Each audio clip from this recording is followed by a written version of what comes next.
왕에 대해서 조금 중점적으로 살펴볼 텐데, 히스기야 왕이 죽었습니다. 죽었는데 참 여러분들이 그런 본문을 읽을 때 그런 의문점들을 마음에 품게 되는지 모르겠어요. 그 히스기야 왕이 참 하나님 앞에서 나름대로 그 참 최선을 다했죠. 그리고 죽을 병이 걸렸을 때 또 그때도 죽을 병이 주는 그 숙명적인 그러한 체념보다는 하나님께 더욱더 매달리면서 그 자기의 남은 날을 좀 연장해 주어서 할 일을 할 수 있게 해달라. 그 믿음을 더욱더 강하게 붙들고 하나님을 듣고 믿고 그랬죠. 그런데 히스기야에게 하나님이 하신 약속이 참 오묘합니다. 그 히스기야, 네 때에는 그런 재난이 없고 그리고 네도 생명을 연장하고 이리 된다 그래 했는데, 그 이후에 히스기야 이후에 히스기야가 했던 그 큰 그 실수, 방심하면서 오는 그 오만과 자만감, 그것에 대한 결과물들을 히스기야의 자손들이 보게 될 것이 됐죠. 그게 딱 100년 뒤입니다. 100년 뒤. 그래서 우리 지난 주일 오후에 봤던 것처럼 100년 뒤 주전 586년에 히스기야가 자랑 삼아 보여준 그대로 다 뺏기죠. 그래서 다 뺏긴다는 것은 이제 그래 다 약탈이 되고 다 무너지고 이제 그렇게 된 건데, 그런 다음에 히스기야 아들이 왕이 되는데 그 이름이 21장에 보면 이제 므낫세라고 나옵니다. 그래서 이스라엘의 역사 또 유다의 역사를 말할 때 참 악한 왕을 덜먹일 때, 대표적인 왕을 덜먹일 때 그 중에 누가 이름이 들어가는가 하면 므낫세가 들어갑니다. 여러분 생각을 해도, 기본적으로 생각해도 그렇지 않습니까? 아버지 히스기야 왕 때에 여호와의 신앙이 중심으로 많은 기반이 잡혀 있었고, 그리고 므낫세가 아버지 히스기야가 위기 때마다 하나님을 의지하고 기도하면서 어떻게 난관을 극복했는지 보았잖아요. 그래서 히스기야 왕 때의 태평 세월은 아니었어요. 전쟁과 또 조공국으로서 때로는 우리 남한산성 그 국치 그것처럼 그런 때가 있었고, 그러지만은 무너지는 것 같으나 무너지지 않고 넘어가는데, 그런 어려움을 당할 때마다 아버지 히스기야 왕이 여호와를 의지하면서 그렇게 정치를 하는 것, 그리고 문제를 푸는 걸 이 므낫세가 보았단 말이에요. 그런데 참 기묘할 정도로 이 므낫세는 정반대의 길을 갑니다. 그리고 전혀 여호와의 신앙하고는 상관없는 통치를 합니다. 그래서 뭐 정치는 굴러가는데, 그러나 굴러가는 그 정치의 바퀴 아래에서 나라의 국운이 차근차근 짓밟히는 이런 그림을 상상할 수 있는 므낫세의 통치 기간입니다. 하나님께서 얼마나 진노하셨는지 모릅니다. 얼마나 진노했는지. 그런 뒤에 이 므낫세가 죽습니다. 죽고 난 다음에 그 아들, 21장 19절에서부터 26절에 간단하게 나오죠. 아들 이름이 아몬입니다. 아몬인데 이 아몬이 2년 통치하다가 암살당해서 죽습니다. 이 유다의 역사에서 왕이 암살당해서 그렇게 갑자기 바뀌게 되는 거, 이건 아마 이게 유일한 케이스일 겁니다. 북쪽 이스라엘 왕국은 거의 90%가 이 암살당했죠. 암살당해서 왕조가 바뀌고 그랬는데, 그런데 이 유다에는 그게 없었단 말이에요. 딱 다윗의 혈통 이걸 해서 쫙 세습으로 이어오는데, 아몬 왕이 암살당해서 죽습니다. 암살당해서 죽는데 또 이것 때문에 백성들은 이 왕을 죽인 자들, 그 세력들을 처단해 버립니다. 그런데 이게 유다 백성들이 아몬 왕을 개인적으로 신뢰하고 존중하고 통치를 잘했기 때문에라기보다는 다윗의 그 후광입니다. 다윗 왕조를 어디 함부로 건드려. 그렇기 때문에 이 유다 백성들에게 있어서 다윗 왕조를 신뢰하고 다윗 왕조를 보호하는 것은 그 왕조를 통해서 하나님이 약속한 게 있죠. 네 집이 영원하리라. 그리고 네게서 다스리는 자가 나올 것이다. 그죠? 그 유다에게 이 아버지 야곱을 통해서 아들 유다에게 한 하나님의 약속이죠. 그리고 이 유다의 후예들, 즉 유다 지파, 거기에서 다윗이 있지 않습니까? 그래서 유다에게 하나님이 약속한 대로 네게서 다스리는 자가 나올 것이며 네 다리 사이에서 홀은 왕의 권위를 말하는 지팡이죠. 이게 떠나지 아니할 것이다. 그리고 다윗 왕 때에 와서 네 집이 영원할 것이다. 그리고 또 확인했잖아요. 그렇기 때문에 이 유다의 사람, 남중 유다의 사람들이 다윗 왕과 다윗 왕조를 신뢰하고 그 왕조의 후예들을 왕으로 세워가고 그들에게 충성하는 것은 곧 신앙이었습니다. 신앙, 하나님의 약속이 거기에 있기 때문에. 그렇기 때문에 이 아몬이 거기서 나오는 것처럼 아버지 므낫세가 한 대로 악을 행했다고 하지 않습니까? 하나님 보시기에 악을 행했다. 그렇기 때문에 그런데 또 불구하고 이 백성들이 아몬을 암살한 그 세력들을 아주 바로 처형을 해버리고 정리를 딱 해버리는 것. 24절에 보니까 나오죠. 이거는 제가 볼 때 아몬 왕 개인에 대한 존경심과 충성심이기보다는 다윗 왕조입니다. 아몬이 다윗 왕조, 다윗의 혈통이기 때문에 감히 다윗 왕조를 허틀어 놓으려고 하는 그 반역은 여호와 신앙을 배반하는 것이기 때문에 이 유다 백성들이 그렇게 들고 일어났던 거죠. 자, 그래서 다시 다윗 왕조로 딱 그 왕위가 계승됩니다. 그렇기 때문에 이 남쪽 유다 왕국에서는 다윗 왕조 이 하나로 왕위가 계속 계승됩니다. 다윗 왕조. 혈통이 다른 혈통으로 왕권이 이양되고 뺏기고 이렇게 없습니다. 북쪽 이스라엘은 왕조가 여러 개로 바뀌었죠.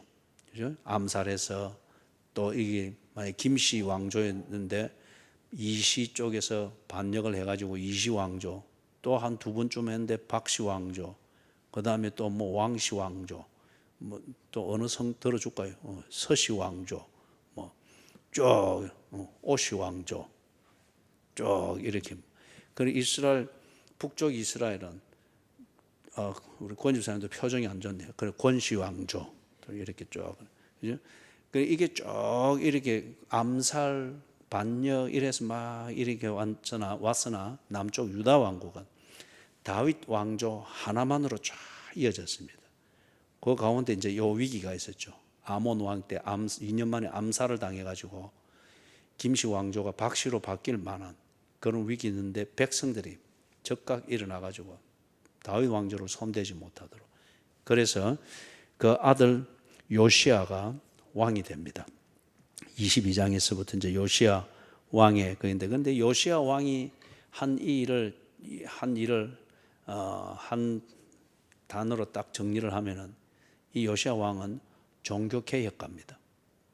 종교개혁가. 우리 세계 역사에서 세계 역사를 보면은 인류의 삶의 흐름을 바꿔놓은 그러한 중대한 사건들이 몇 번 있죠. 그걸 통해서 인류의 삶의 방향이 바뀌고 또 질이 바뀌는 이런 중대한 사건들이 있습니다. 그 중에 하나가 뭔가 하면은 그 중에 하나가 종교개혁입니다. 1540년에 지금은 독일이라 그러죠. 그쪽 지방에서 일어났던 종교개혁이라 일컫는 그 기독교의 변혁이 있었습니다.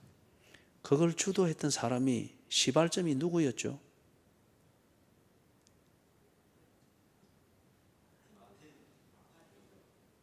그죠? 이렇게 나온 거 이렇게 조합하면은 딱 그 이름 나옵니다. 여기 이제 이 마틴 루터가 있고, 그 다음에 그 사람 혼자만의 그건 아니에요. 기폭제는 거기서 시작이 되는데, 존 칼빈.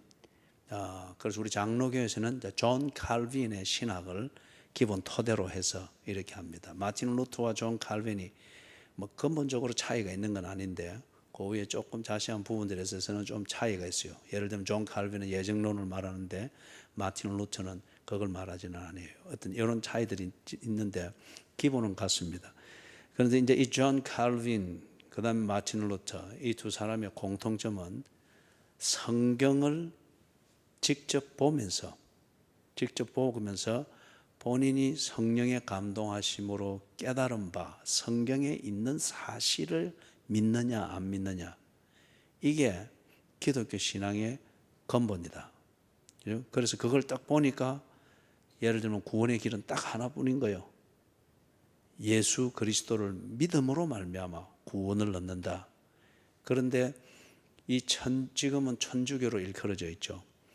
이 기독교의 이 주된 세력을 쥐고 있던 지금의 천주교, 그 전신이 이걸 너무 많이 뒤틀어놓은 거예요. 너무 많이, 막 천년에 이르는 시간 동안. 그런 가운데에 지금 천주교는 막 돈도 많아지고, 그 다음에 갈수록 신비주의적인 그런 꾸밈이 많고, 그리고 이제 일반 교인들이 성경을 직접 보든지 이러면은 똑똑해지면 안 되니까 일반 교인들이 성경을 못 보게 했어요. 그 첫 출발은 옛날에는 이 문맹자들이 많았잖아요. 글을 읽을 수도 없고 땅 파고 농사만 짓고 하니까, 그럴 때에 성경을 마음대로 지 마음대로 보거나 듣고, 그러면 지 마음대로 생각나는 대로 성경을 해석하고 그렇게 하는, 그러면은 그거는 위험하니까, 또 성경을 모독하게 되니까, 그걸 방지하기 위해서 처음에는 그걸 못 읽게 하고 이 사제가 다 설명해주고 그래 했어요. 그런데 이게 점점 안 되고, 그 다음에 이 종교는 덩치가 커지면 커질수록 관리 모드로 갑니다. 관리 모드. 이러면 관리를 하려고 하면은 자꾸 규칙이 만들어지겠죠. 그리고 법이 만들어지겠죠. 그럴 때 만들어지는 규칙이나 법은 다 위협적인 겁니다. 이러면 벌 받고, 이거는 안 되고, 이거는 다 그리 되는 거죠. 그러면서 관리에 용이하도록 규칙이 만들어지고 법이 만들어지고 이런 게 교리지 않습니까? 그러다 보니까 이 천주교가 만들어 놓은 이 교리나 이런 것들이 점점 복잡해지고 이상해져 갔어요. 그래서 한 가지 예를 들면 굉장히 기괴했던 것은, 헌금을, 우리 표현으로 쉽게 말하면 헌금을 많이 하면은 딱 이제 죽으면은 천국 아니면 지옥으로 그 영혼이 가는데, 거기서 이상한 데를 만들었어요. 연옥이라고 하는 데를 만들어 가지고 대기 장소입니다. 그 이제 두 번째 기회인 셈이죠. 딱 그 가서 기다리고 있으면은 여기 이 땅에 살아 있는 가족들이나 친지들이 헌금을 많이 하거나 그 사람 이름으로 선행을 많이 하면은 여기에 이제 가산점이 돼 가지고 하나님이 가산점이 좀 쌓였네, 너는 올라온나? 그러면 천국으로 툭 가고, 근데 이 가산점이 안 쌓인단 말이에요. 그럼 너는 안 되겠다, 내려가라. 이제 거기에 연옥이고 이상. 그러면은 여러분, 이 땅에 남아있는 유족들이 얼마나 애틋하겠어요. 그죠? 철저히 원수가 앉은 다음에야. 그죠? 그러니까 그런 것들이 이래 다 헌금과 돈을 이렇게 걷어내고 선행, 소위 말해서 봉사 이런 걸 끌어내는 그런 어떤 미끼로 작용을 한 거예요. 그런데 지금 로마에 가면 바티칸 성전이 있는데, 베드로 성전이에요. 베드로 성전이 있는데 그걸 짓는다고 돈이 엄청나게 들어가는 거예요. 여러분도 앞으로 교회를 너무 꾸미려고 하지 마세요. 그리고 교회 이 건물 짓고 관리하는 것, 그게 우선시 되어서는 안 됩니다. 그게 우선시 되어서는 안 돼요. 그냥 예배 드릴 때 막 쥐가 운동회 하고 올림픽하고 뭐 이런 거 안 될 정도로 요리 관리하면 되지. 그죠? 그런데 막 이 이제 천주교 자꾸 신비화되고 덩치가 커지고 막 교세가 확장되고 대신에 돈은 막 많이 들어오기도 하지만 많이 써야 되잖아요. 관리도 해야 되고 정말 사제들 자기 말 잘 듣도록 하려면 또 돈도 줘야 되고. 그래서 나중에 이 재정이 모자랐습니다. 그래서 이 고안을 해낸 게 헌금을 그 베드로 성당을 짓는데 드는 건축비 그 용도로 헌금을 많이 하면은 죄를 용서받는 정서를 줬어요. 예? 죄를 용서받는 정서를 줬어요. 이걸 보고 우리가 면죄부라고 합니다. 면죄부. 그래 이걸 위해서 그 말을 잘하는 아주 달변인 말을 잘하는 이런 주교들이 딱 순회를 하는 거예요. 그래 딱 주교 가면 딱 준비를 해주면 그냥 달변으로 막 하는 거예요. 그러면은 거기 막 다 소위 말해서 은혜를 받아가지고 줄을 서서 헌금하고, 그죠? 면죄부 받아가고 그래 한 거라. 그죠? 그러니까 기가 막히잖아요. 그래서 마틴 루터가 어느 신학교 교수로 있으면서 성경을 가르쳤거든요. 성경을 구약학을 가르쳤는데 그렇기 때문에 성경을 더 자세히 읽고 원문을 읽고 이리 하는 가운데 이리 보니까 자기도 천주교 사제고 사제로서 천주교에서 해석해놓고 정리해놓은 교리대로 다 그동안 훈련을 받아왔는데 우리가 앞에 오전에 봤던 바리새인이나 그 사두개처럼 자기가 속해 있는 그 단체에서 만든 교리대로 훈련을 받아와서 딱 그 교리라는 논리 틀 안에서 1 더하기 1은 2고 2 곱하기 3은 6이고 이런 등식대로 딱딱 생각해 왔는데 성경을 본인이 읽어보면서 직접 연구해보고 더 깊이 연구해보고 쫙 그래 해보니까 엉터리가 너무 많은 거예요. 그러면 이제 문제가 딱 뭡니까? 이 성경을 믿을 것이냐, 성경에 대해서 해석을 해놓은 이 교회의 권력을 쥐고 있는 이 성직자들의 해석을 믿을 것이냐, 이제 이게 딱 갈등이 생기겠죠. 그죠? 그러면 여러분은 어떻게 결정을 하겠어요?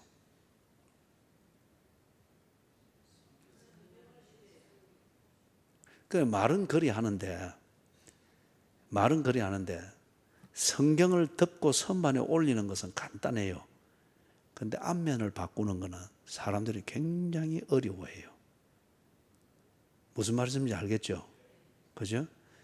그냥 혼자서 집에서 막 부부간에 밥 먹으면서 막 비판도 하고 그 사람도 욕하고 막 그래 할 수 있는데 직접 얼굴 맞대놓고는 말 못하는 거라. 그죠? 앞면을 바꾸기는 참 어렵죠. 그런데 이 마틴 루터가 어디 그 성경을 읽고 그런 사람이 어디 마틴 루터 한 명뿐이겠어요? 간간히 그런 반항들이 있어서나 다 잠재워졌단 말이에요. 그런데 마틴 루터가 이걸 대범하게 했습니다. 그걸 혹시 여러분 들어본 적이 있는지 모르겠는데 비텐버그라고 하는 거기에 교회 그 당시는 성당이죠. 우리말로 하면은 그 문에다가 질문, 공개 질문 95가지를 딱 적은 종이를 거기 딱 붙인 거예요. 이거는 이제 당시 절대 권력에 해당됐던 천주교의 이 교권의 정면으로 도전한 겁니다. 그럼 너가 이단이다 그 말과 같은 거예요. 그러므로 천주교의 이 교세대로 가르침대로 팍 가면서 마틴 루터를 동조하고 그의 또 가르침대로 성경을 직접 읽으면서 깨달았고 정리되어진 그대로를 믿는 자들하고 분리가 이렇게 된 거예요. 그래서 이제 이쪽을 보고 개신교, 여기를 보고 천주교 또는 구교. 그래서 영어 표현으로는 요 저항자들이라 합니다. 저항자들. 왜냐하면 요 기존 세력에 저항을 했기 때문에 떨어져 나왔어요. 그래서 그렇게 된 원인은 성경입니다. 하나님의 말씀, 이게 늘 그 천주교에서 그들 이루는 이제 미사 뭐 일종의 예배죠. 그래 하면은 이제 성경을 읽고 성경을 해석하고 할 때에 그 사람들이 라틴어로 했어요. 라틴어. 예를 들면 우리 같으면은 우리는 한국말을 쓰잖아요. 그런데 그걸 막 설교해주고 예배 시간에 성경을 읽고 하는 이거는 우리 표현으로 그냥 예를 들면은 중국말로 막 한단 말이에요. 예? 니하오, 뭐 짱찌모, 너찌모 해서 짜장면만 알아들었지 다른 걸 하나도 못 알아듣는단 말이에요. 그래도 신비하게 이제 그리 하니까 다 거긴 지금 하나님 말씀 읽고 설교한다 싶으면 다 정숙하고 그대로 이래 그래 하는 거. 근데 하나도 못 알아듣는 거예요. 그냥 그렇게 신비하게 막 이상한 거 걸치고 하는 그 사제의 신비한 얼굴만 지금 보고 있는 거예요. 그러니까 결과적으로는 그 사람들이 봤다는 거는 하나님의 말씀을 듣고 깨달은 하나님과 가까워지겠어요? 신비하게 보이던 그 설교자를 받들겠어요? 그럴 때부터 신부가 하나님 역할을 하는 거예요. 그래서 이 개신교가 마틴 루터와 칼빈으로 해서 이 운동이 확산되면서 이제는 성당에 가지 않고 하나님의 말씀을 직접 읽고 그 하나님의 말씀을 자기들의 말로 설명해주고 그리고 자기들의 말로 찬송하고 하는 그 예배가 막 세워졌어요. 그래서 많이 죽었습니다. 이 천주교가 그 소위 말하는 개신교 많이 죽였습니다. 못됐지요. 예? 많이 죽였어요. 그런데 또 이 선중에 많이 가요. 그건 하여튼 분위기가 좋거든. 그리고 놀기도 좋고, 그죠? 놀기도 좋고. 제가 고등학교 때 저기 성지국 수원지 거기 한번 이래 갔는데 그때는 막 단체로 야유회 많이 왔어요. 거기에 오면은 그 조그마한 야외 전축 털어놓고 막 서시, 김시, 박시 막 춤추고 막 뭐 웃긴 정시도 있었어요. 근데 막 춤추고 이제 이래하는데 그런데 딱 우리 이제 걷다가 내려오는데 이쪽에 또 한 무리가 있는데 막 소주 박스, 맥주 박스 막 쌓여 있는 거예요. 그래서 저서는 이런 매맥살 잡고 막 정이정하면서 흔들어서 하고 그런데 이쪽에 보니까 수녀복 입은 수녀하고 또 여기 보니까 또 여기 하얀 칼라 이래 있죠, 그죠? 그런데 이제 이래서 하는데 이 수녀하고 이야기하는 이분은 좀 해가 좀 꼬부라졌어요. 코도 좀 보니 빨갛고 그냥 평소에 술을 자주 하는 모양이에요. 그러니 누군가 신부라는 거예요, 신부, 그죠? 근데 거기는 이 술을 먹고 하는 이게 크게 문제가 안 됩니다. 거기다가 이제 미사를 드릴 때는 아주 이 무슨 말인지도 못 알아듣지만은 아주 신비하잖아요. 지금은 그 라틴어로 안 해요. 그런데 신비하잖아요. 그러고 나면 죄를 다 씻어서 초에 촛불 또 하나 탁 깨고 성인들의 이름으로 이래 또 자식을 위해서 빌고 그것도 주어진 기도문 이래 하면서 묵주 이래 매달 돌리면 또 기도 한 게 되고 분위기 있고 세련돼 보이고 그 다음에 아주 자유롭고 그러니까 아주 인권을 존중한다. 이래 하면 많이 가요 요즘에. 그래 가가지고 그죠? 보십시다. 아유 가고 싶어하는 분들이 있는 것 같은데 그죠? 예. 근데 이제 믿어야 할 우리가 뭘 믿는가? 믿는 그게 논리적인 설득에 당해서 동의한 것인가? 아니면은 증거를 가지고서 그 증거에 근거해서 내가 이걸 믿기로 결심했는가? 그게 중요합니다. 그죠? 그게 중요해요. 여러분은 이 한 목사가 설교해 주는 그 한 편의 설교를 듣고 감동해서 믿는다. 그게 대개 경우는 어리석은 겁니다. 너무 단순한 거예요. 한 목사가 설교를 했을 때 그 한 편의 설교가 참 감동적이고 설득력 있고 정말 그럴 것 같다 하는 이 수긍이 깊이 되어질 때에 그 설교를 했던 근거인 성경을 여러분이 보아야 됩니다. 보아서 그 설득력 있고 감동적인 설교, 그를 뜻했던 그 설교가 이 성경 본문에 대한 해석이었는데 이게 정말 그렇게 말할 수 있는 근거가 있는지 성경을 읽어봐야 돼요. 그죠? 읽어보면서 납득이 안 되거나 이해 안 되면은 그 설교자에게 질문을 하고, 이거는 탱판 내가 알아듣도 못할 뭐 부활의 자녀, 이 세상의 자녀 뭐 이랬는데 왜 당신은 오늘 설교할 때 이렇게 다 그래 했습니까? 내 입장에서 이 연결이 안 되는데 거짓말한 겁니까? 이걸 사실을 해석한 겁니까? 질문을 해야 돼요. 그렇게 해서 여러분이 성경이 하나님의 말씀인 것과 이게 하나님의 말씀이면은 이걸 믿어야죠. 그죠? 그걸 여러분이 확인을 해야 됩니다. 그거는 증거에 의해서 확인이 되어야 돼요. 그죠? 그래서 우리가 늘 모여서 성경 공부도 하고 설교를 할 수 있는 대로 성경에 집중하도록 그렇게 인도를 하고 이제 그렇게 하는 거죠. 자, 그래서 조금 앞에 이 얘기들이 좀 길었는데 종교 개혁과 요시야 왕 이걸 개념을 바로 이해하기 위해서 그렇게 한 겁니다. 자, 그러면은 보십시오. 요시야 왕이 왕이 될 때에 8살입니다. 8살 때 왕이 되니까 그러면 이 당연히 섭정이겠죠. 그죠? 예, 섭정. 그래 이제 저 어머니 이름이 이래 나오는데, 그래서 이거는 여러분이 역대하 34장을 비교해서 읽으면은 역대하 34장에는 요시야 왕의 일대기가 조금 더 자세하게 나와 있어요. 그래서 요시야 왕이 8살 때 왕이 되고 그 다음에 8년째 왕으로서 8년째 지났을 때에 요시야 왕이 이 뭡니까?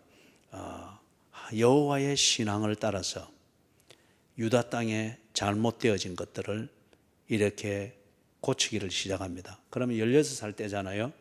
그러면은 섭정이 어느 정도 끝나는 때입니다. 그죠? 그런 다음에 왕이 된 지 12년 차 될 때에 그러면 나이가 몇 살입니까? 18이죠. 그죠? 18 되었을 때에 18 되었을 때에 이제 산당을 헐고 다 보다 구체적인 개혁을 합니다. 유다 땅에 이 여호와의 신앙, 여호와의 말씀에 근거한 여호와의 신앙, 이것과 상관없는 것들을 개혁을 합니다. 허물어뜨리고 없애고 그 다음에 불법화시키고 그래야 합니다. 그런 다음에 왕이 된 지 18년 차 될 때, 그럼 몇 살이죠? 18년 차 될 때 몇 살이죠? 그래, 26이죠. 왜 정지사는 거기다 뭐 10년을 뻥튀기 해가지고 그렇게 빨리 늙게 만들어요? 26. 이때에 이 요시야가 성전 수리를 하게 합니다. 그때에 이제 이 종교 개혁에 요시야 왕이 하는 종교 개혁에 절정의 사건들이 이루어지면서 그 종교 개혁에 마무리를 해 나가는 그 사건이 일어나게 됩니다. 자, 그래서 지금 3절에서부터 7절은 요시야 왕이 그 26살 됐을 때 이때의 성전을 수리하는 이때부터 이제 시작이 됩니다. 요 열왕기 하에서는 자, 그래 수리하는데 거기서 어떤 일이 생겼는가? 8절에서부터 13절 같이 한번 읽어봅니다.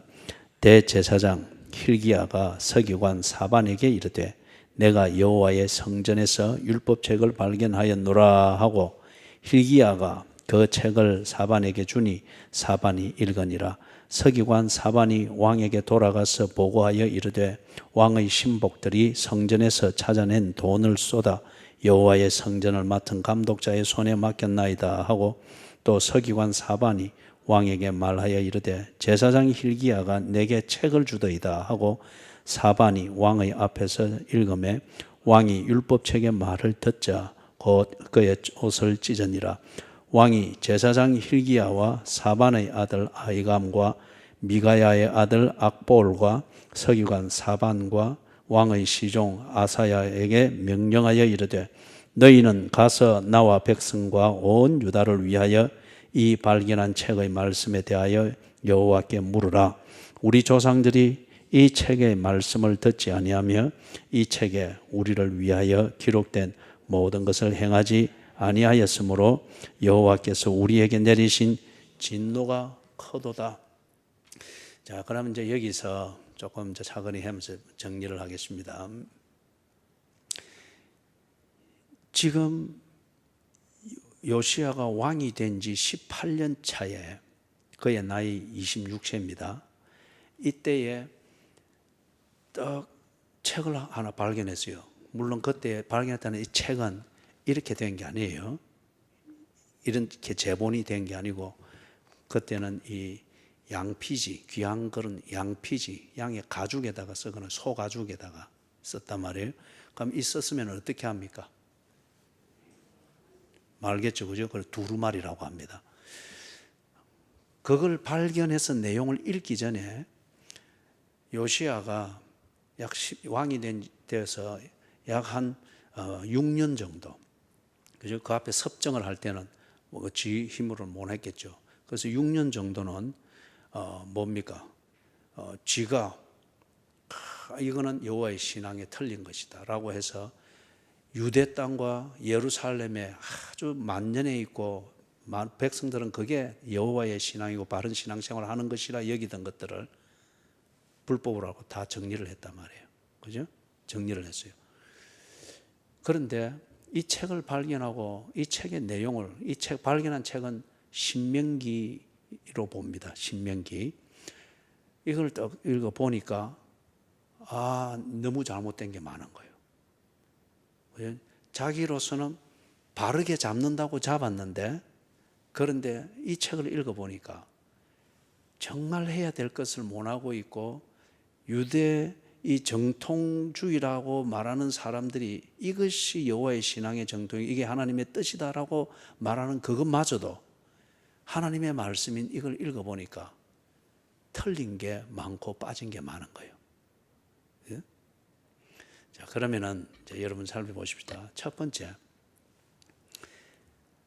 요시야가 자기 아버지 아몬 그리고 할아버지 므낫세, 이들은 여호와의 신앙에서 완전히 떠나 있는 그러한 생활을 했습니다. 그렇다고 그들이 종교 생활을 안 한 게 아니에요. 여호와의 신앙하고 하나님의 말씀과 전혀 다른 종교 생활을 그들은 했습니다. 그리고 이걸 유대에 확산을 시켰어요. 그런데 지금 요시야가 8살 때 왕이 됐단 말이에요. 요시야가 성경을 제대로 읽었겠습니까? 하나님의 말씀을 제대로 읽었겠습니까? 하나님의 말씀을 누구에게 구체적으로 배웠겠습니까? 만약에 왕궁의 대신들 중에서든지 이렇게 내는 왕자에 대해서 교육을 시키는 그런 사람이나 제도가 있어서 여호와의 신앙을 가르친다, 하나님의 말씀을 가르친다, 그럴 수 있는 가능성도 있을 수 있죠. 그런데 8살 때부터 해가지고 16살이 되도록까지, 그죠? 16살이 되기까지, 16살입니까? 그죠? 되기까지 하나님의 말씀을 배울도 어느 정도 깊이 있게 배우겠어요. 지금 보다시피 하나님의 말씀이 선지자들의 글과 모세의 글이 온전하게 사용되어지고 있지 않잖아요. 그렇기 때문에 이 신명기라는 이 두루마리가 성전에 있는데, 이 말은 성전에서 언제나 이 성경이 읽혀져야 됩니다. 그걸 위해서 성경에 비치해 놓는 겁니다. 예?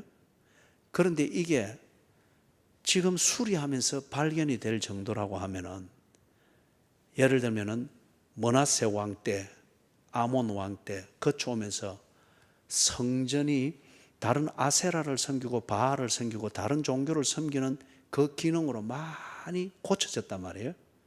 그리고 그 성전 안에서 이게 하나님이다 라고 하지만은 실제로는 아세라를 섬기고 인신 제사를 드리는 그런 걸 섬기고 이런 게 막 들어와 있으니 성전에 있던 성경이 읽혀지지 않았다는 거죠. 그리고 한쪽으로 치워졌거나 없앨 때에 이것은 어디 숨겼든지 그렇게 해서 이게 지금 먼지에 쌓여 있는 거죠. 이 말은 무슨 말이에요?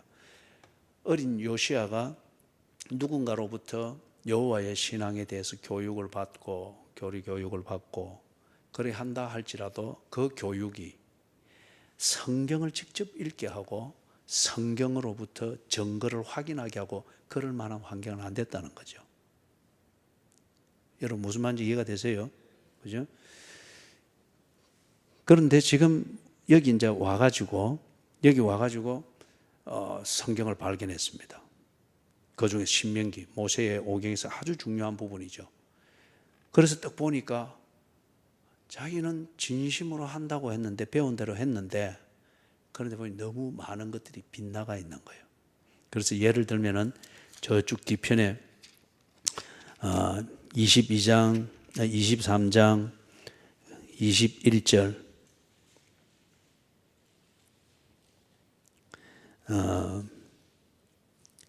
21절 여기 보면 21절, 22절, 23절 요 같이 한번 읽어봅니다. 왕이 뭇 백성에게 명령하여 이르되 이 언약책에 기록된 대로 너희의 하나님 여호와를 위하여 유월절을 지키라 하며 사사가 이스라엘을 다스리던 시대부터 이스라엘 여러 왕의 시대와 유다 여러 왕의 시대에 이렇게 유월절을 지킨 일이 없었더니 요시야 왕 18째 해에 예루살렘에서 여호와 앞에 이 유월절을 지켰더라. 이스라엘이 유월절을 결코 잊을 수가 없는 겁니다. 우리나라 입장 같은 8.15 광복절을 결코 잊을 수 없는 기념일이죠. 그것처럼 이 유월절은 이스라엘이 국가적인 차원에서나 민족적인 차원에서 절대 잊을서는 안 되는 기념일입니다. 그런데 어느 때부터 그들이 유월절이라고 하는 것은 들어는 보고 이름은 알고 있을지 모르지만 유월절 기념 이 의식을 안 한 거예요. 오래전부터. 그래서 요시야 가까운 시대로 이걸 정리를 해보면은 므낫세, 자기 할아버지 므낫세, 자기 아버지 아몬 때에 여호와의 신앙이라는 이것을 완전히 뒤틀어 버렸잖아요. 그죠? 완전히 뒤틀어 버렸잖아요. 그런 속에서 여호와의 신앙을 지키려고 하는 자들이 변변히 남아있는 어떤 그러한 하나님의 말씀의 부분이든지 전통이든지 이걸 가지고 눈을 피해가면서 부분적으로 지키고 그렇게 했을 수 있겠죠. 그죠? 그렇게 하는 것을 통해서 누군가 요시야에게 어린 요시야에게 이것을 가르쳤습니다. 신앙의 전수입니다. 그러나 그 전수하는 자나 받는 요시야나 전심을 다했으나 그러나 그 증거가 되는 하나님의 말씀은 감추어졌습니다. 온전하지 못했던 거예요. 그렇기 때문에 이런 현상이 오래전부터 되어 와놓으니까 절대 잊을 수 없고 그것을 정말 안다면은 유월절을 지키는 이 절기를 지키는 이 신앙 고백적인 그 생활을 결코 간과할 수가 없는 것임에도 불구하고 이 오랜 기간 동안 유월절이 지켜지지 않았다고 하는 거예요. 이게 중요한 점을 시사합니다. 중요한 점을 시사해요. 천주교 안에도 순수한 마음으로 하나님을 찾고 예수를 사랑하고 예수의 사랑을 진정 바라고 그 신앙으로 있는 자들이 있습니다. 그리고 그 암흑기 1000년 동안에도 분명히 있었어요. 그 진심으로 알아듣지도 못하고 뭔지도 모르지만은 이게 하나님을 예배하는 것이라 하여 미사를 그렇게 진지한 마음으로 드리고 하는 자들이 분명히 있었습니다. 그러나 그들의 그 순수함과 진실함, 이것을 온전한 삶으로 만들어 하나님을 섬기는 신앙으로 성화시키고 그래서 하나님의 영광을 드러내는 온전한 그리스도인의 삶으로 그렇게 만들어 갈 수 있는 하나님의 말씀으로부터 그들은 차단이 됐습니다. 볼 수가 없었기 때문에, 또 보지를 못하기 때문에. 만약에 지금 북한에 지하 교인이 있다고 하는 것 같으면 그들도 역시 이와 같을 거예요. 그죠? 전해 내려오는 할아버지 또는 4대째, 5대째 그래서 숨어서 이렇게 해야 되고 하니 전해지는 전통 그것만을 알 거예요. 예? 그래서 그들이 성경을 보게 될 때에 많은 면에서 놀라게 되겠죠. 예? 일전에 그 탈북한 그 전도사를 만나서 신학교에서 이렇게 강의할 때 한 번 그래 개인적으로 대화를 나눠보니까 그렇더라고요. 그죠? 그렇더라고요. 그것처럼 이 요시야가 지금 그렇게 됐습니다. 자, 그러면 여기서 한 가지 짚어보는 게, 하나님께서는 구원하실 자기 백성들을 위하여서 구원받을 길을 반드시 준비하십니다. 보세요. 요시야가 환경 같으면은 할아버지 므낫세, 아버지 아몬, 이 완전히 지금 잡신들을 한기고 주변에 잡기들을 들여가지고 그게 참된 종교라고 해서 가정 분위기도 다 그렇게 된단 말이에요. 그런 환경일 것 같으면 우리가 객관적으로 볼 때에 요시야가 어떻게 기독교인이 되겠어요? 무슨 말인지 여러분 이해가 되시죠? 객관적으로 볼 때는 불교 집안에서 태어나면 거의 불자입니다. 이슬람 거기서 태어나서 자라면 거의 객관적으로 볼 때는 이슬람입니다. 그죠? 생태적인 이슬람입니다. 기독교 집안에서 태어나면은 생태적으로 기독교인입니다. 그런데 정말 예수를 믿는가 하면 그거는 그 다음에 하나님과 개인의 인격적인 문제지만, 무슨 말인지 알죠? 그런데 간혹 보면은 300째 뼛속까지 이런 종교, 타 종교의 집안에서 자라고 다 했는데, 그런데 어떤 연유로 인해 가지고 예수를 믿게 되고, 그리고 그가 특별한 역할을 하게 되는, 이런 크고 작은 특별한 역할을 하게 되는 것들을 우리는 많은 경우에 보게 되죠. 그죠? 이게 구원은 하나님이 하신다는 거예요. 구원은 하나님이 하신다는 거예요. 저는 그렇기 때문에 택한 백성이라고 하는 것을 믿습니다. 택한 백성. 하나님이 택한 백성이 있고 그 택한 사람은 하나님이 책임을 지신다는 거예요.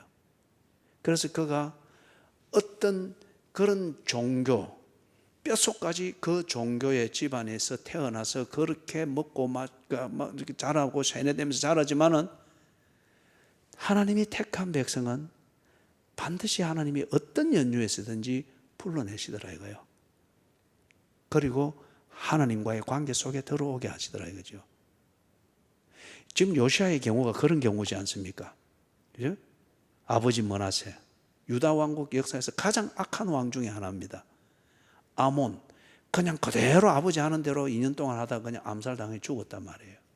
그러면 이 어린 요시야가 태어나서 자라는 환경, 8살까지 자라는 환경은 딱 그 분위기지 않습니까? 그죠?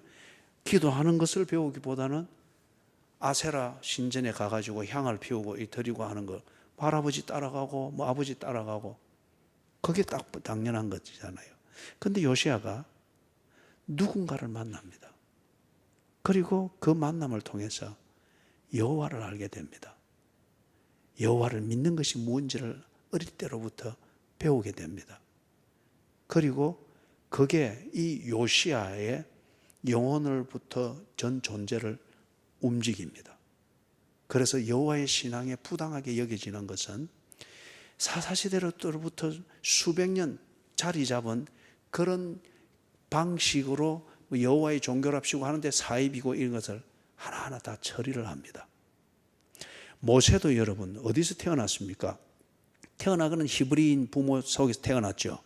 자라기는 어떤 환경에서 자랍니까? 애굽 왕궁에서 자랍니다.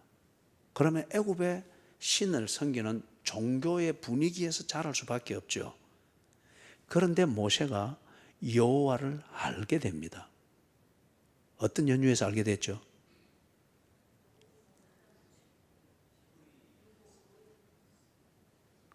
이것도 여러분 협력을 참 잘해요. 그래서 다 한마디씩 한 것을 끼 맞추면 딱 그래 나옵니다. 그죠? 예. 딱 그 나일강의 버림을 받았을 때에 그 누나가 따라가면서, 그 누나는 꼭 소희 같아요. 그죠?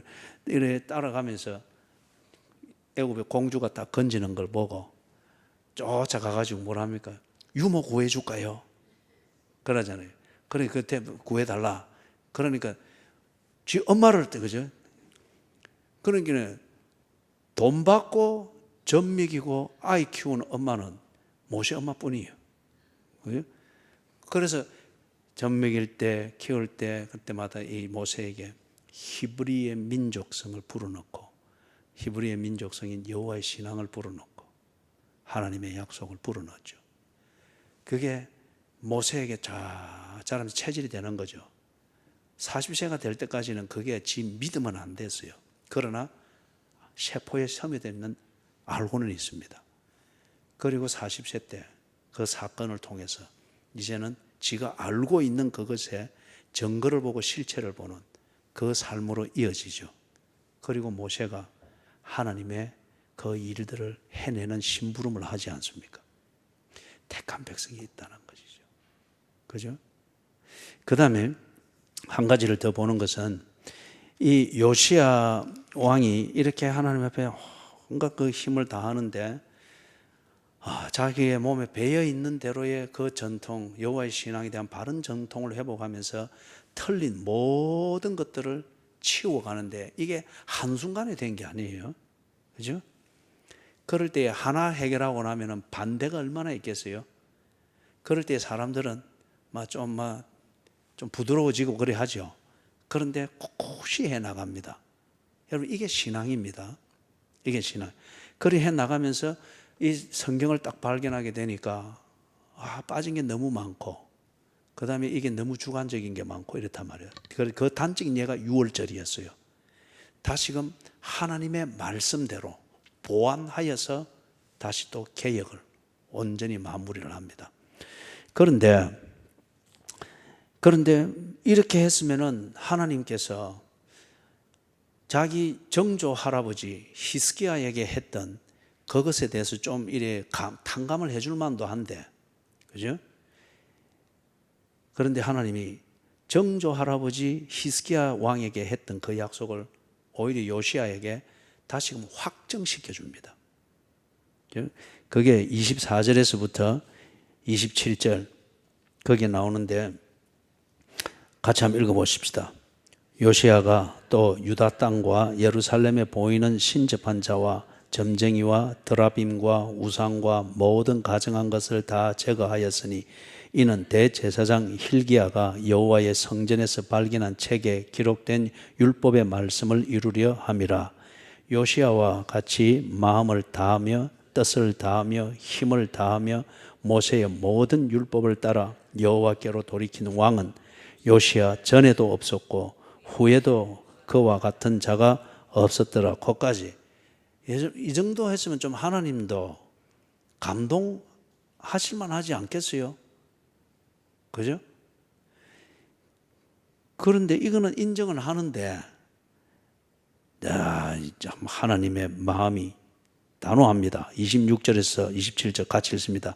그러나 여호와께서 유다를 향하여 내리신 그 크게 타오르는 진노를 돌이키지 아니하셨으니 이는 므낫세가 여호와를 경노하게 한 그 모든 경노 때문이라.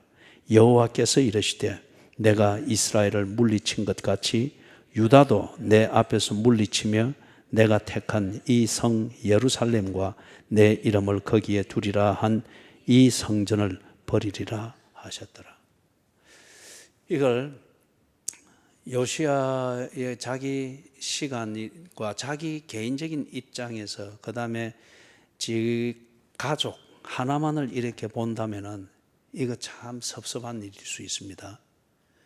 그런데 요시야가 전심으로 앞에서 우리가 보았던 것처럼 마음과 힘과 뜻을 다하여 여호와를 섬기기로 그게 진심인 것 같으면은 그러면은 요시야는 분명히 주의 뜻이 하늘에서 이루어진 것 같이 여기서도 이루어지는 것을 원할 거예요. 그게 내가 어떤 고통이라는 대가를 치른다 할지라도 그 뜻이 이루어지는 것, 그걸 위해서 내가 심부름이 제대로 되어지는 것, 다른 말로 하면 내 심부름과 같은 내 인생을 통하여서 하나님의 뜻이 내 자식들에게 이루어지고 하늘에서 이루어진 그 뜻이 내가 통치하는 이 나라에 이루어져서 하나님 보시기에 좋은 자녀들, 하나님 보시기에 좋은 국가로 회복되는 것, 이걸 정말 바랄 거예요. 그죠? 이 요시야 왕이 통치하고 난 뒤 바로 그 다음 세대 50년입니다. 50년에 걸쳐서 격동을 겪다가 이 남쪽 유다 왕국이 완전히 멸망당합니다. 바벨론에 의해서. 그래서 여러분이 잘 아는 바벨론 포로 시대가 이때 시작이 됩니다. 얼마나 참 하나님에 대해서 실망이 되겠어요. 그죠?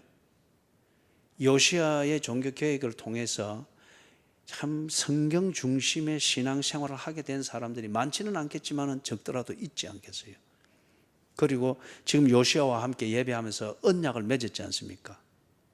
마음과 힘과 뜻과 목숨을 다해서 하나님을 섬기겠습니다. 그게 성경에서 가르치는 것이니까 그리 하겠습니다. 그리고 그렇게 살려고 몸부림치는 사람들이 적지만은 있지 않았겠어요? 그런데 하나님이 결국은 예루살렘과 유다 땅을 완전히 적들의 손에 그 하박국 선지자의 탄식에서 나오는 것처럼 하나님을 모르는 이 무도한 갈대아인에 의해서 하나님의 백성들이 망하는 거, 이게 말이 됩니까? 하박국 선지자가 처음에 막 그 불평하잖아요. 이런 낙담과 좌절감이 왜 없겠어요? 그래서 하나님이 포로 생활이 시작되는 그 초입에 포로로 잡혀간 제사장 훈련을 마치고 제사장 가문에서 제사장 훈련을 마치고 이제 제사장 직무를 수행할 준비가 된 에스겔이 끌려갔거든요. 포로로 잡혀갔거든요. 그 에스겔에게 바벨론 강가에서 환상을 보여줍니다. 환상을 보여주는 것 중에 하나가 뭔가 하면 그때 이 환상 에스겔에서 8장에 나오는 이 환상 강의에 나가면서 누가 한 명이 삐껴가지고 그 사람 따라왔던 사람 21명 다 모아가지고 21명이 나가버렸어요. 그죠? 예루살렘에서 바벨론으로 포로로 끌려가던 21명이 그냥 쑥 나가버려요. 그 환상이 뭐였는가 하면은 예루살렘 성전이었습니다. 성전에서는 당시 이 직분을 맡은 자들이 자기 구역에서 다 예배를 드리고 예배를 준비하고 봉사하고 섬기는 일들이 한 발 떨어져서 보면 참 신비할 정도로 이루어졌거든요. 그리고 그런 봉사를 하는 자들은 성전에서 성직자로 봉사하든 평신도로 봉사하든 성전에서 이 수종을 들고 있는 자들은 여호와의 신앙을 가진 것은 저런 것이다. 신앙대로 사는 것은 저리 사는 것이다. 표본이 됐던 거예요. 그죠? 그런데 하나님께서 에스겔을 선지자를 다 불러가지고 바벨론 강가에서 이 환상들을 통해서 성전의 실체를 다 보여줍니다.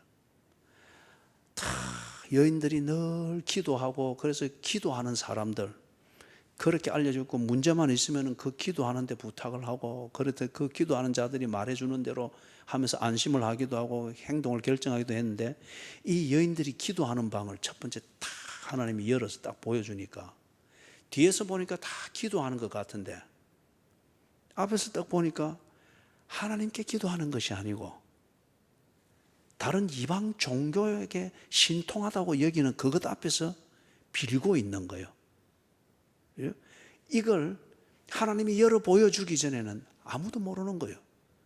그러니까 그게 여호와의 신앙이고 요시야의 종교 개혁을 이어가는 것이라 믿고 그렇게 따라가는 거예요. 또 어느 한 벽을 탁 허물고 거기는 장로들이 섬기는 자리인데 거기를 탁 허물어서 딱 보여주니까 장로들이 탁 뒤에서 보니까 너무 신성한 거예요.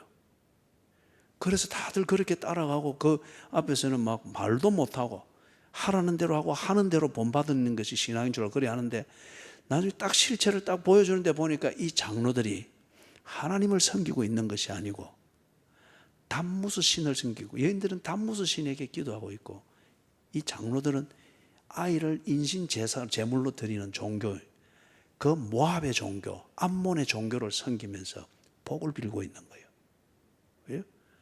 분위기는 꼭 예배 드리는 것 같고 여호와의 이와 같이 하나씩 뜯어가니까 성전에서 이루어지는 것이야말로 하나님이 기뻐하는 신앙생활이고 그대로 해야 된다라고 믿고 있는데 실상을 하나님이 착착 열어 보여주니까 이게 부패의 온상진 거예요. 이거는 결코 이런 개혁으로도 이루어질 수 없는 거죠. 하나님께서 그래서 다 썰어버렸다는 겁니다. 다 썰고 히스기야가 그렇게 기도하고 그 정손자 요시야가 그 온 마음과 뜻과 힘을 다해서 여호와께로 돌아가기를 위하여서 모든 인생을 바쳤던 것, 그리고 그것을 아멘으로 받아들이고 그 말씀대로 살 것을 약속했던 백성들을 위해서 하나님은 큰 일을 행하셨던 거예요. 더 이상 속지 아니하도록 정말 그들이 헌신하고 약속한 그대로 신앙생활이 되어서 하나님과 얼굴과 얼굴을 맞대고, 고린도서 13장에 있는 얼굴과 얼굴을 맞대고 보는 이 친밀한 교제가 이루어지는 예배가 될 수 있고 그런 신앙생활이 될 수 있도록 하나님께서 다 길을 닦는다는 거예요. 그게 바벨론 포로 생활이라는 겁니다.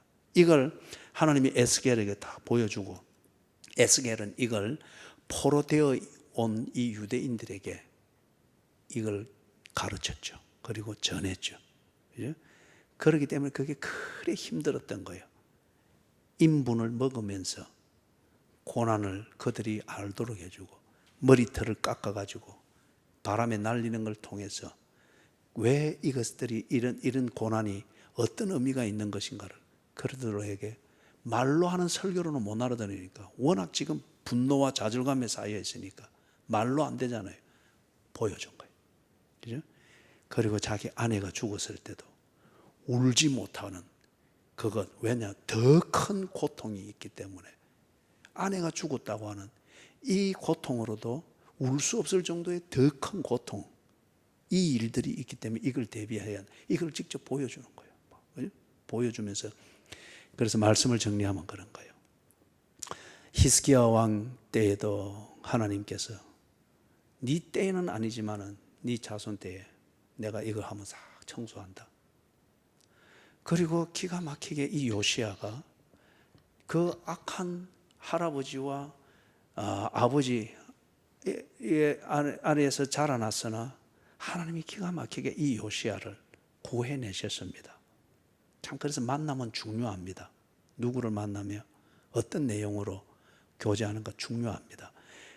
그래서 요시야가 딱 그렇게 했을 때 마음이 청결해질 때 그 청결한 마음으로 하나님을 볼 수 있도록 하나님의 말씀으로 다시금 재정비를 하게 해주시고, 그리고 하나님이 요시야와 그의 통치 아래에서 여호와께로 돌아와서 여호와께 헌신하고 약속하는 이 백성들의 길을 열어주었습니다. 그냥 단지 단맛 한번 나는 것, 소위 말해서 복이라는 것, 이거 한번 줘서 지 시대에 한번 편안하게 살던 이게 아니었고, 그들이 주 앞에 드리는 그 헌신의 무게와 진중한 만큼 하나님이 받으셔서 그들의 길을 열어서 예루살렘 성, 심지어는 예루살렘 성전에 의해서라도 속지 아니하도록 하나님이 그들의 길을, 헌신할 수 있는 길을 다 열어주셨습니다. 그게 예루살렘이 망하는 것이었어요. 그리고 그런 체질에 찌들어 있는 유대가 완전히 다 땅갈기를 하듯이 망하는 것이었습니다. 요시야의 개혁을 하나님께서 완성시키셨습니다. 그리고 새롭게 남은 거루터기로 시작한다 그랬죠. 이사야서에 돌아와서 새롭게 시작하면서 뒤에 예수가 오시는 겁니다. 그래서 사랑하는 여러분, 여러분의 가정을 돌아보시고 정말 하나님의 말씀을 읽고 생각하는 가운데 그 하나님의 말씀에서 여러분이 확인한 그 사실, 믿을 수 있다면 그 사실을 여러분의 가족들에게 나누도록 하십시오. 때를 얻든지 못 얻든지 나누도록 하십시오. 그리고 여러분이 섬기는 교회가 절대 분위기로서 개혁이 되는 것 아닙니다. 그리고 분위기에 맞춰가는 것으로서 바로 되는 것 아닙니다.